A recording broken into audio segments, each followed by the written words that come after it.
Olá, graça e paz.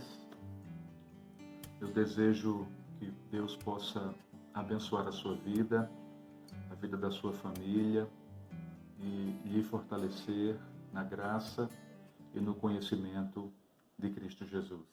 Eu gostaria de trabalhar com vocês, de meditar, de refletir numa parábola que tem chamado a minha atenção nesses últimos dias e eu gostaria de compartilhá-la com você. É a parábola das 10 virgens, que está no livro de Mateus, no capítulo 25, versículos de 1 a 13. Diz assim a palavra do Senhor: Então o reino dos céus será semelhante a 10 virgens, que tomando as suas lâmpadas saíram ao encontro do esposo. E 5 delas eram prudentes e 5 loucas. As loucas, tomando as suas lâmpadas, não levaram azeite consigo, mas as prudentes levaram azeite em suas vasilhas com as suas lâmpadas. E tardando o esposo, tosquenejaram todas e adormeceram. Mas à meia-noite ouviu-se um clamor: Aí vem o esposo, saí-lhe ao encontro. Então todas aquelas virgens se levantaram e prepararam as suas lâmpadas. E as loucas disseram às prudentes: Dai-nos do vosso azeite, porque as nossas lâmpadas se apagam. Mas as prudentes responderam, dizendo: Não seja caso que nos falte a nós e a vós. Ide, antes, aos que o vendem e comprai-o para vós. E tendo elas ido comprá-lo, chegou o esposo, e as que estavam preparadas entraram com ele para as bodas e fechou-se a porta. E depois chegaram também as outras virgens, dizendo: Senhor, Senhor, abre-nos a porta. E ele respondendo disse: Em verdade vos digo que vos não conheço. Vigiai, pois, porque não sabeis o dia nem a hora em que o Filho do Homem há de vir. Amém. Vamos orar. Senhor, nós queremos te pedir que a tua mão poderosa seja sobre nós neste momento, que o Senhor nos ilumine para que a gente faça uma reflexão breve e abençoadora dessa passagem, em nome de Jesus. Amém. Meus queridos, aqui o reino dos céus é assemelhado a 10 virgens. Essas 10 virgens, elas têm lâmpadas e elas saem ao encontro do esposo. Em outra versão diz, do noivo. Então, o reino dos céus aqui é semelhante a uma festa de casamento. Aqui nós temos 10 virgens que saem ao encontro do esposo. Não são 10 noivas, são 10 virgens. Muito provavelmente, aqui nós temos a noiva, que vai se encontrar com seu esposo, e aqui nós temos um grupo de amigas que compõem aquele grupo de virgens que sairão ao encontro do esposo. Talvez as damas de honra, as convidadas, as pessoas mais próximas. Todas elas têm em suas mãos lâmpadas, porque para que elas pudessem se locomover em ambiente externo, e vamos abrir um parênteses aqui para tentar explicar mais ou menos como era o casamento judaico. O casamento judaico era assim: o noivo, acompanhado de seus amigos, ia em direção à casa da noiva e lá, normalmente, era celebrado o casamento. Depois, a noiva, juntamente com suas amigas, sua família, todos os convidados, iam para a casa do noivo, onde haveria a celebração. Geralmente era um banquete de celebração, um jantar. Então, elas têm em suas mãos lâmpadas. Essas lâmpadas eram como grandes tochas, em formato de taça. E essas tochas, elas tinham dentro de si um pano que era embebido com azeite, e esse azeite que molhava aquele pano, se colocava fogo ali e aquela chama iluminava o caminho daquelas que precisavam se transportar em lugares externos. Só que esse azeite precisava ser reposto. E o que acontece é que algumas delas, 5 delas na verdade, elas tinham vasilhas, além das tochas, elas tinham vasilhas, e nessas vasilhas elas levavam azeite. 5 delas não foram prudentes, elas são chamadas aqui de nécias ou de loucas, elas não levam consigo o azeite. O que é que acontece? O noivo tarda, ele demora. E aí elas começam a tosquenejar, ou seja, elas cochilam e adormecem. Todas elas adormecem. À meia-noite, ouve-se um clamor. Alguém dá um grito dizendo: aí vem o esposo, saí-lhe ao encontro. Aquelas noivas acordam, possivelmente atônitas, preparam as suas lâmpadas, só que as loucas falam para as prudentes, dizendo: olha, dai-nos do vosso azeite, para que as nossas lâmpadas não se apaguem. Aí as prudentes respondem, dizendo: não seja caso que nos falte a nós e também a vós. E elas apontam, dizendo: ide até aqueles que o vendem e comprai-o para vós. Elas vão, tentam comprar, mesmo naquele horário completamente improvável de se encontrar algum comércio aberto que pudesse vender azeite. Elas vão, tentam achar, e o noivo, nesse ínterim, o noivo chega e entra com aquelas 5 que estavam preparadas para as bodas e fecha a porta. As nécias voltam, regressam e começam a bater na porta pedindo para que o Senhor pudesse abrir aquela porta. E ele lhes dá uma resposta muito dura, dizendo que não conhece aquelas 5 virgens nécias. E aí o texto termina dizendo: vigiai, pois, porque não sabeis o dia nem a hora em que o Filho do Homem há de vir. Então, essa parábola Jesus contou para nos alertar acerca da preparação para o encontro com Cristo. Cristo veio a este mundo, se fez carne, habitou no meio de nós. Ele é o Cordeiro que tira o pecado do mundo. Ele veio, viveu aqui, morreu e ao terceiro dia ressuscitou. Passou mais 40 dias sobre a face da terra e depois foi assunto aos céus. E prometeu que um dia iria voltar. Essa segunda vinda de Cristo nós chamamos na escatologia de parúsia. E aqui, nesta parábola, no capítulo 25 de Mateus, nós temos exatamente isso. Nós temos uma parábola que nos faz refletir sobre o levar a sério essa volta de Cristo Jesus.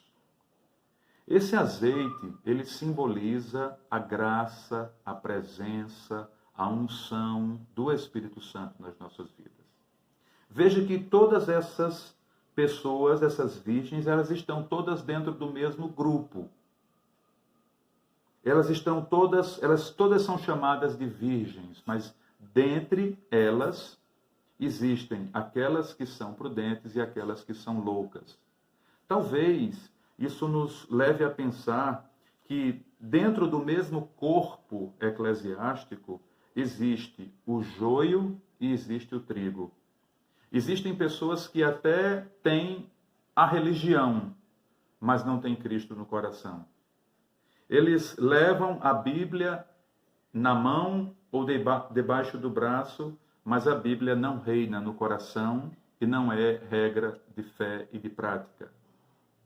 Às vezes, a carteira de membro está ali dentro da carteira, mas a vida cristã que evidencia a vontade de servir a esse Deus maravilhoso não se materializa.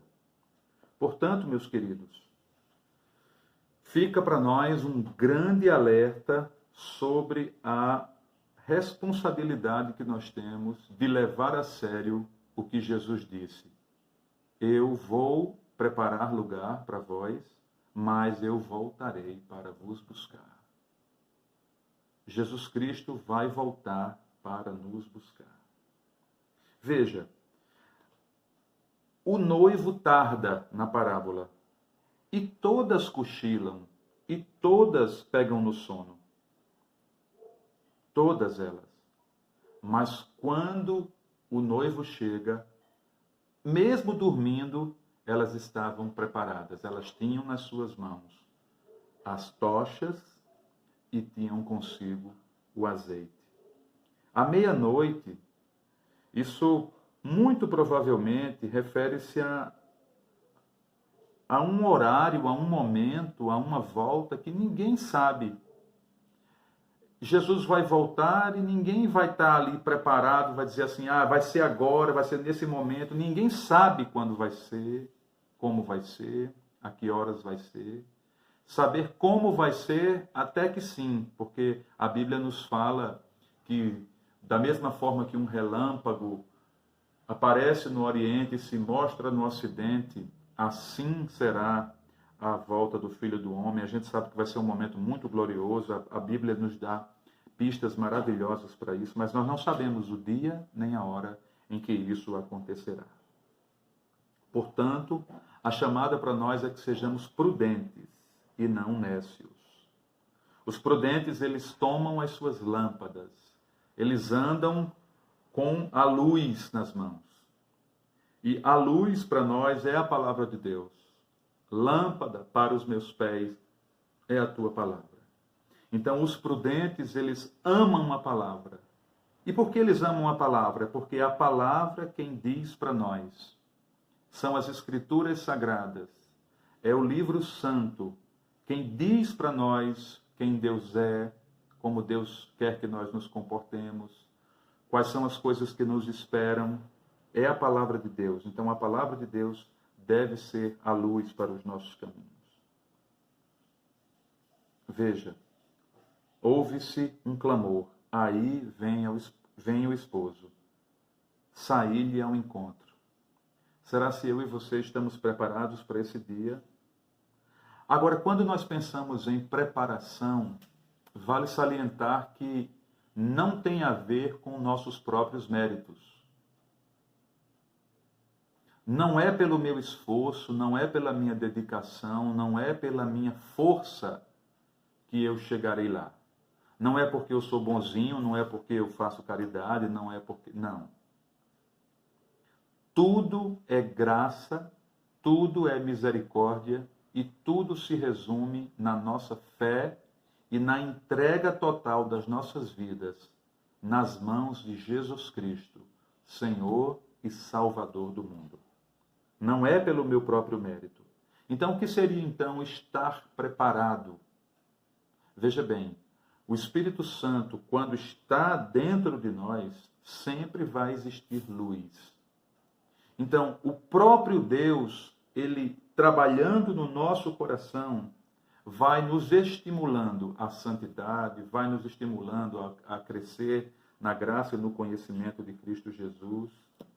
Porque se assim não fosse, imagine a situação. Digamos que no dia em que Jesus Cristo voltasse, eu tivesse cometido um pecado, tivesse brigado com a minha esposa, tivesse feito alguma coisa que entristecesse o Espírito Santo de Deus.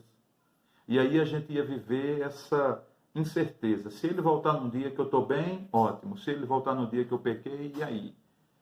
Jesus não brinca com a gente. Não é? Ele não... A salvação é uma coisa muito séria. E não tem a ver com o nosso mérito. Não tem a ver com a nossa força. Mas sim é uma obra inteiramente do Espírito Santo de Deus. Isso também não quer dizer que nós vamos viver dissolutamente, completamente estribados na graça de Deus, no sentido de que nós nos aproveitamos dela, de que nós abusamos da misericórdia de Deus. Isso não é fruto de alguém que um dia conheceu a Jesus Cristo. Então, são coisas que se entrelaçam. Nós nos esforçamos, sim, para servir a Deus, para dar o nosso melhor para Ele, mas tudo isso, de certa forma, é uma obra do próprio Espírito Santo no nosso coração, que nos impele a viver para o louvor de sua própria glória. Então, queridos, finalizando essa reflexão, as prudentes, elas dão uma resposta para as loucas, para as nécias, que a princípio pode parecer uma resposta egoísta. Elas tinham azeite em suas vasilhas. Por que então não deram para aquelas que não tinham? Alguém poderia perguntar: que cristianismo é esse? Mas aqui a questão é que a unção e a presença do Espírito Santo dentro do nosso coração, ela é intransferível. Eu não posso pegar na mão de ninguém e levá-lo para o céu. Eu não posso transmitir a salvação para ninguém. Cada um tem que nascer de novo. E eu queria ler aqui com vocês o capítulo 3 de João, no versículo de número 3, Jesus respondeu e disse-lhe, Jesus estava falando com um homem chamado Nicodemos. Ele diz: na verdade que te digo que aquele que não nascer de novo não pode ver o reino do céu. E aí Nicodemos pergunta: como pode um homem nascer sendo velho? Porventura pode tornar a entrar no ventre de sua mãe e nascer? E aí Jesus lhe responde: na verdade te digo que aquele que não nascer da água e do Espírito não pode entrar no reino de Deus. O que é nascido da carne é carne, e o que é nascido do Espírito é Espírito. Não te maravilhes de ter te dito: necessário vos é nascer de novo. O que é nascer de novo? É reconhecer que você é pecador, miserável, e você entregar-se completamente nas mãos do Senhor. E você só faz isso se você crer nele. Crer que ele é o Senhor e Salvador. O confessar de todo o seu coração. E entregar a sua vida e entregar todos os seus planos, propósitos, desejos nas mãos desse Senhor. E aí ele vai fazer com que o Espírito Santo habite no seu coração. E é essa luz, é esse azeite que eu e você precisamos. O Espírito Santo de Deus habitando dentro de nós. O apóstolo Paulo vai dizer que nós somos templo do Espírito Santo. Todo aquele que recebe a Cristo como Senhor e Salvador da sua vida torna-se um templo do Espírito Santo. Aí talvez você me pergunte: mas como pode uma coisa dessa? Nós que somos miseráveis pecadores, tão cheios de maldade, como podemos ter a presença de Deus dentro de nós? É simplesmente o amor de Deus, que é inefável, é inexplicável, é indescritível. É um amor que vai além da nossa mísera mente humana. Voltando para o nosso texto de Mateus, capítulo 25, nós encerramos a nossa reflexão mostrando e reiterando que isso é intransferível. Os meus filhos nasceram num lar cristão, mas isso não significa que eles vão ter a salvação. Eles precisam ter a sua experiência própria com Deus. E assim é todo o ser humano sobre a face da terra. E aí Jesus conclui a parábola nos mostrando uma coisa bem interessante. Aquelas virgens prudentes, elas não dão o azeite, mas elas apontam o que elas devem fazer. Elas dizem: ide até o lugar onde se vende o azeite e comprem, não é? Talvez você pense, mas aquele horário era um horário muito difícil de se encontrar. Mas elas apontam um caminho. Veja, talvez, muito provavelmente, existia algum lugar que vendia aquele azeite. É tanto que a Bíblia não diz que elas não encontraram o azeite. Elas foram comprar, voltam, quando chegam, a porta está fechada.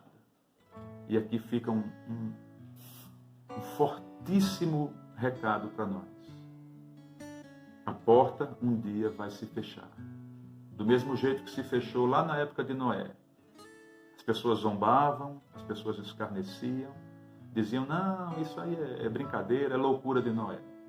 Veio o dilúvio, eles tentaram entrar na arca, mas a arca já estava com as portas fechadas. E não vai adiantar você dizer, abre-nos a porta, porque Jesus vai dizer, é muito duro isso, mas Jesus vai dizer, eu não vos conheço. E naquele grupo de pessoas aos quais Jesus vai dizer que não os conhece, vão existir muitos que estão dentro das igrejas, que vão chegar para ele e vão dizer, mas Senhor, eu não curei enfermos em teu nome, eu não expulsei demônios usando o teu nome. E aí Jesus vai olhar para essas pessoas e vai dizer, apartai-vos de mim para o fogo eterno, porque eu não vos conheço. Só quem conhece o nosso coração é Ele. Ele sabe se você tem sido uma pessoa prudente ou nécia. Se você tem sido a segunda opção, é tempo de arrependimento. É tempo de levar a sério a palavra de Deus. Ele ama você. Ele quer possuir o teu coração e a sua vida. Portanto, que Ele te abençoe. Vigiai, pois não sabeis a hora nem o dia em que o Filho do Homem há de vir. Que Deus te abençoe, em nome de Jesus.